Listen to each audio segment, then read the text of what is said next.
जय माता की। आप सभी का हमारे YouTube चैनल जय माता की एक प्रार्थना में हार्दिक अभिनंदन है। आज हम श्री विष्णु पुराण कथा की कड़ी में दूसरे स्कंद को शुरू करेंगे।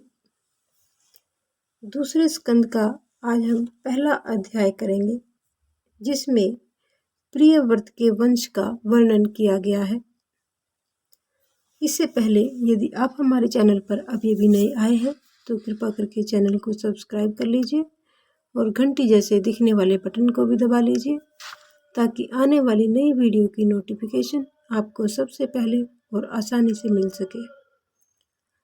तो शुरू करेंगे आज का अध्याय।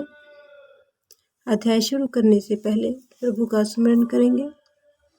श्रीमने नारायण नारायण नारायण, भजमने नारायण नारायण नारायण, श्रीमने नारायण नारायण नारायण। जय श्री विष्णु महाराज की जय। तो शुरू करेंगे दूसरे स्कंद का पहला अध्याय, जिसमें प्रियव्रत के वंश का वर्णन किया गया है, जो इस प्रकार से है। श्री मैत्रेय जी बोले कि हे मुनि सत्तम, आपसे मैंने सृष्टि की रचना के विषय में कुछ पूछा था, वह सब आपने मुझे बता दिया।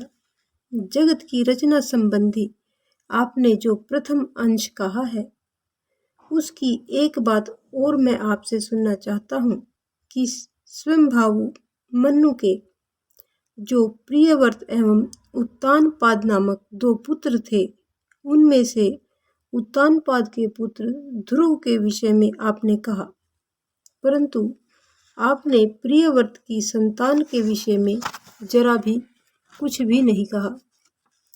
इसलिए मैं उसी वृतांत को सुनने की इच्छा रखता हूँ। कृपा करके आप उसका वर्णन करें।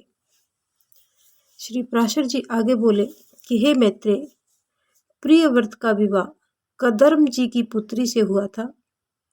उससे उनके सम्राट एक कुक्षी नाम 2 कन्याएं और 10 पुत्र उत्पन्न हुए। प्रियव्रत के 10 पुत्र बहुत ही बुद्धिमान, शक्तिशाली, विनयशील तथा अपने माता पिता के अत्यंत ही प्रिय थे, जिनके नाम हैं आग्निग्र, अग्निबाहु, वपुष्मान, धुतिमान, मेघा, मेघातिथि, भव्य, सवन, पुत्र तथा यथार्थनामा, ज्योतिषनामा। प्रियव्रत के 10 पुत्र अपने बल पराक्रम के कारण बहुत ही प्रसिद्ध थे। उनमें से उसके 3 पुत्र तो योगपरायण अथा अपने जन्म का वृतांत जानने थे, यानी उनमें से 3 पुत्रों को अपने जन्म का पूरा वृतांत पता था, अतः उन्होंने राज्य आदि में अपना मन नहीं लगाया। हे मुनि श्रेष्ठ, राजा प्रियव्रत ने अपने बाकी के 7 पुत्रों को 7 द्वीप बांट दिए।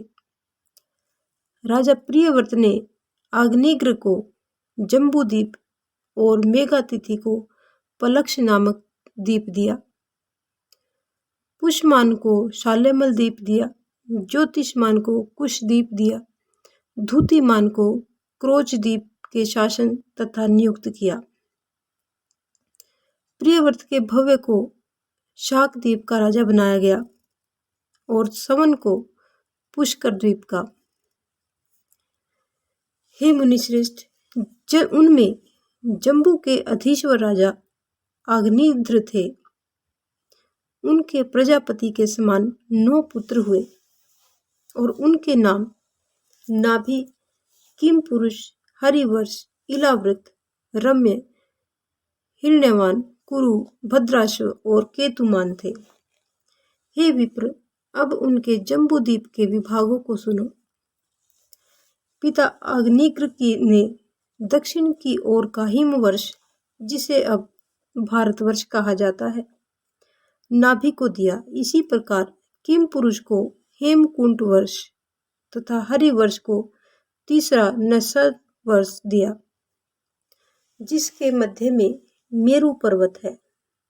वह इलाव्रत वर्ष को उन्होंने इलाव्रत को दिया तथा नीलांचल से लगा हुआ वर्ष रम्य को दिया।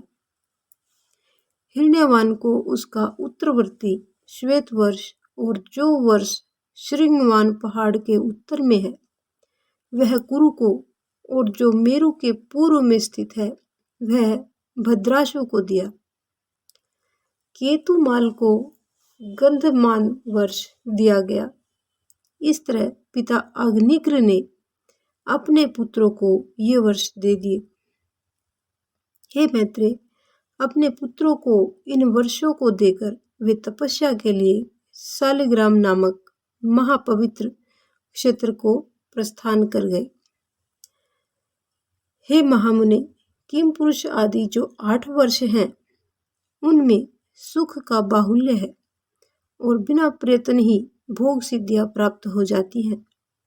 उनमें किसी प्रकार का असुख या अकाल मृत्यु आदि एवं वृद्धा अवस्था एवं मृत्यु का कोई भय नहीं होता और न ही धर्म अधर्म अथवा उत्तम अधर्म एवं मध्यम आदि का ही भेद है। उन 8 वर्षों में कभी कोई युग परिवर्तन भी नहीं होता। महात्मा नाभि का हिम नामक वर्ष था। उनके मरु देवी के गर्भ से ऋषभ नामक पुत्र हुआ। ऋषभ जी के यहाँ 100 पुत्रों ने जन्म लिया। उनमें भरत सबसे बड़े थे। महाभाग पृथ्वीपति ऋषभ देव जी भी धर्म पूर्वक राज्य शासन और विविध यज्ञों का अनुष्ठान करने के पश्चात ऋषभ जी अपने वीर पुत्र भरत को राजगद्दी सौंपकर तप के लिए पुलहाश्रम को चले गए। महाराज ऋषभ ने वहां पर वानप्रस्थ आश्रम की विधि से रहते हुए नियम के अनुकूल यज्ञ अनुष्ठान और तप इत्यादि किया। तपस्या के कारण वे सूखकर अत्यंत निर्बल हो गए और उनके शरीर की शिराएं यानी रक्त वाहिनियां, उनकी नस नस, उनकी नाड़ियां दिखाई देने लग गई। अंत में एक पत्थर की बटिया अपने मुख में रखकर वे नग्न अवस्था में महाप्रस्थान कर गए, यानी उन्होंने वहीं से अपना शरीर त्याग दिया। क्योंकि पिता ऋषभ देव जी के वन को जाते हुए हिमवर्ष भरत जी को दे गए थे, तब से यह हिमवर्ष इस श्लोक में भारतवर्ष के नाम से प्रसिद्ध हुआ। भरत जी के सुमति नामक परम धार्मिक पुत्र हुआ। भरत जी ने राजसुख भोग कर अपना राज्य सुमति को सौंप दिया। हे मुने, अपना राज्य सुमति को सौंपकर भरत जी ने योगाभ्यास में लीन रहकर अंत में शालिग्राम क्षेत्र में अपना शरीर त्याग दिया। फिर उन्होंने योगियों के पवित्र कुल में ब्राह्मण रूप में जन्म लिया। हे मैत्रेय, जिनका यह चरित्र मैं तुमसे फिर कहूँगा, सुमति के वीर्य से इंद्रदुमन का जन्म हुआ। इससे परम श्रेष्ठी और परमेष्ठी का पुत्र प्रतिहार उत्पन्न हुआ। प्रतिहार के प्रतिहर्ता नामक प्रसिद्ध पुत्र उत्पन्न हुआ तथा प्रतिहर्ता का पुत्र भय भव का पुत्र उद्गीत और उद्गीत का पुत्र अति समर्थ प्रस्ताव हुआ। प्रस्ताव का पृथु, पृथु का नक्त और नक्त का पुत्र गय हुआ। गय के नर और उसके विराट नाम के पुत्र हुए। उसका पुत्र महावीर्य था, जिससे धीमान ने जन्म लिया, और धीमान का पुत्र महांत और उसका मनुष्य हुआ। मनुष्य का पुत्र त्वष्टा, त्वष्टा का विरज और विरज का पुत्र रज हुआ। रज के पुत्र शताजित नामक पुत्र हुआ। रज के पुत्र शताजित के 100 पुत्र उत्पन्न हुए, जिसमें विश्वज्योति नाम का लड़का प्रधान था। उन 100 पुत्रों से यहाँ की प्रजा में काफी वृद्धि हो गई। तब उन्होंने इस भारतवर्ष को 9 विभागों में विभक्त किया, अर्थात वे सब इसके 9 भागों में बांटकर भोगने लगे। यानी जो हमारा आज का भारत है उसको 9 भागों में बांट करके वो अपना अलग अलग राज्य करने लगे। उन्हीं के वंशजों ने पूर्व काल में कृत्रेता युग क्रम से 71 युगों तक इस भारत भूमि को भोगा था। हे मुने, यही इस वाराकल्प में सर्वप्रथम मनवंतर आदि स्वयंभू मनु का वंश है, जिसने उस समय इस समस्त संसार को व्याप्त किया हुआ था। तो ये था आज का श्री विष्णु पुराण कथा के दूसरे स्कंद का पहला अध्याय, जो यहीं पर संपन्न होता है। इसमें हमने जाना कि आगे मनु ने किस प्रकार से अपने वंश को बढ़ाया। अगले अध्याय, दूसरे अध्याय में हम जानेंगे भूगोल का वर्णन, यानी किस किस प्रकार से पृथ्वी का विभाजन हुआ और किस किस जगह को क्या क्या नाम दिया गया। इन सब का वर्णन हम अपने अगले और दूसरे अध्याय में करेंगे। आज की हमारी ये कथा यहीं पर संपन्न होती है। यदि आपको हमारी कथा पसंद आए तो एक लाइक का बटन अवश्य दबाएं।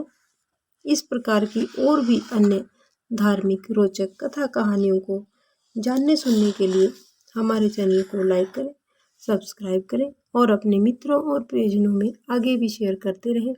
जय माता की।